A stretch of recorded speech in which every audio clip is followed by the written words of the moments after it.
guys, we are back at the PlayStation booth at E3 and we're talking about one of my favorite games of the show, which is The Order 1886. Now I'm with Nathan from Ready at Dawn and I've got quite a few questions for you. You ready? I'm ready. Okay, let's get started. So the people have seen some amazing gameplay that we've been showing and the fluid from cutscene to gameplay looks incredible. But yeah, some people are sort of making comments, oh, it looks like there's quite a lot of cutscenes, not enough gameplay. How are Ready at Dawn responding to that? At the core of our game, it's a third-person action game. There's plenty of action. It's all a immersive gameplay experience. And I think what's really different about our game is just the seamless blend between cutscene and game. And I think that visual almost throws people off. They don't realize that's actually interactive. That is playable. That is the game you are playing. So you're never putting down the controller and watching a cutscene play. There's always something to do. And so I think that's something that people will slowly get acclimated to. And as soon as they get their hands on their controller, we really see how people respond and they understand what we're trying to accomplish. Now, we saw the lichens get revealed at the conference, but we've also seen humans as well, like in the demo that I played earlier on. I was actually fighting against humans. So how does this kind of mix? Have we got two different enemies?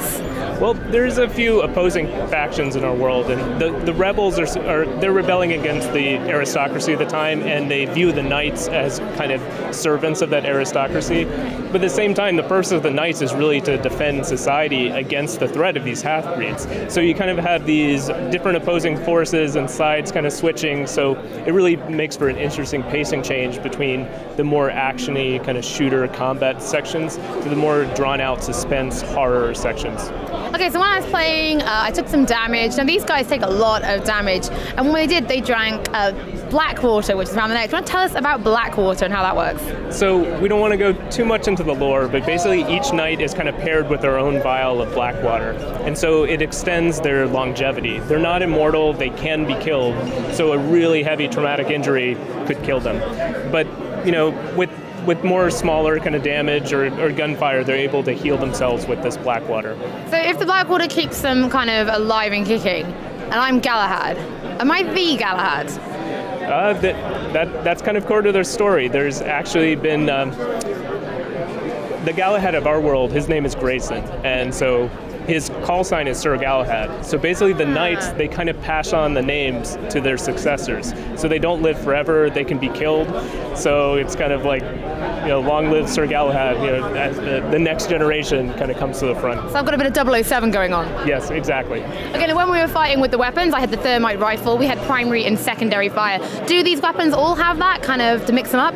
A lot do have primary and secondary fire. One core gun, the combo gun, which is kind of the bread and butter of the knight's arsenal.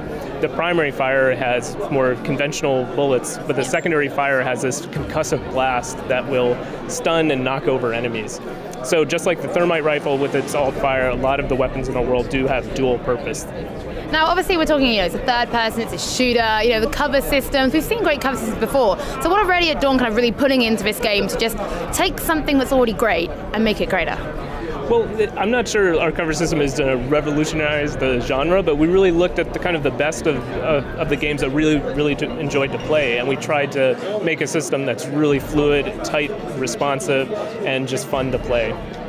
Definitely is fun to play. I had a great time with it. Now, thank you so much. There's so much coming up from The Order. It's absolutely, everyone's loving it here at E3. I want to see more as the months go on. Thank you so much for your time, Nathan. You guys stay tuned to the channel because we've got loads more coming up from E3.